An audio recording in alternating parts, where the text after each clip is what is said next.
Shakib is a great player. Obviously, he's a legend of the game, not just in Bangladesh, but he's one of the best all-rounders in the world. I've obviously played a lot, probably against Taskin, so I know him probably the most. Yeah, obviously not playing in the World Cups is heartbreaking. Do you miss Shakib Al Hasan in this BPL?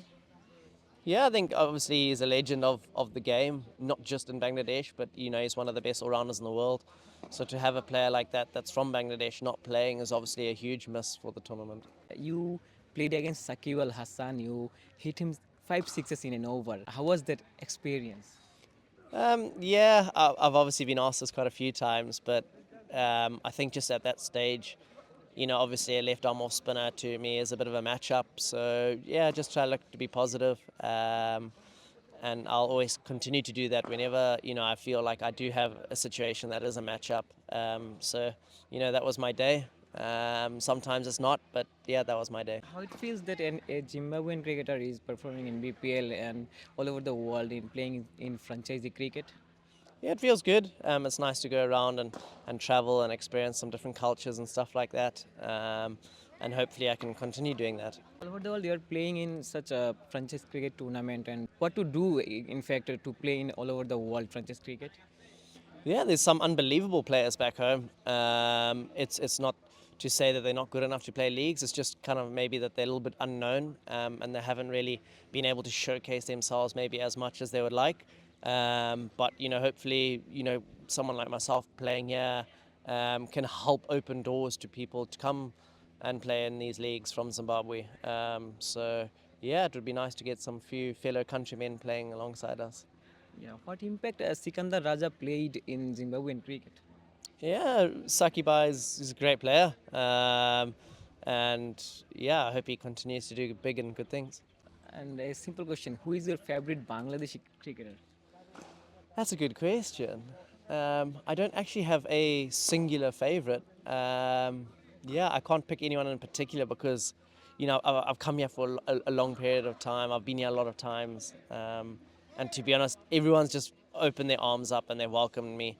Not just this year, but all the other years that I've been here. So I'm very grateful for all of the Bangladeshi players. And who is your favorite player in this team, Rajshahi? That's a good question. I've obviously played a lot probably against Tuscan, so I know him probably the most. Otherwise, there's a guy called Akbar Ali. I've played with him quite a few times in the BPL.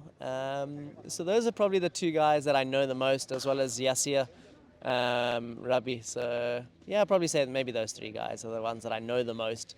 And they've really welcomed me into the team. So I'm very grateful. You had a practice session with Yasir Rabbi and you were playing pool shots, and there was some discussion between you and Rabbi. What is that? Yeah, he's just telling me kind of what's worked well for him. I was telling him what's worked well for me. Just trying out a few different new things. So yeah, just sharing ideas off each other. There was a story of your boot or shoe back in some years ago. Uh, can you please recall that moment? Yeah, basically, I kind of just wanted to show people what goes around in the background of, some of us cricketers. At the time, obviously, I wasn't fortunate enough to be sponsored. So I was just kind of letting the people, know what goes on in the background. Instead of having to buy new shoes all the time, we just fixing the shoes that we had. So yeah, it wasn't really too much of a plea for sponsorship. It was more just letting people know what goes on in the background. And yeah, very fortunately enough, Puma stepped up and they've helped me ever since. They obviously a huge brand, and I'm very grateful for everything. They've helped me along my journey in cricket. You also helped Zimbabwean cricketers by that initiative. Yeah, definitely. And Puma have got a good understanding, and they're helping. So every time that we're playing World Cups and stuff like that, they come to the party and they help out the guys a lot. And last question: Zimbabwe is not playing in World Cups events, and how hard is that as a cricketer, as a Zimbabwean cricketer? Yeah, obviously not playing in the World Cups is heartbreaking. But in saying that, we failed to win against Scotland in the last 50 over World Cup qualifiers, and then we lost to Namibia and Uganda in the T20 qualifiers. So obviously right now we're on a journey to right that wrong, to correct it, and it's a process that just as cricketers it's something that you have to do. It's unfortunate, but it is what it is. In saying that, it's also really nice to kind of play some other countries that we haven't been able to play in the past. You know, for example, we play in the qualifiers against, the likes of Seychelles, Mozambique, Nigeria, Botswana, all these teams that we don't really play against with the bilateral series and stuff. So as much as it's frustrating, but that we're not at the World Cup, it is nice to meet some fellow African countries and play against them. So, there is an upside to it as well.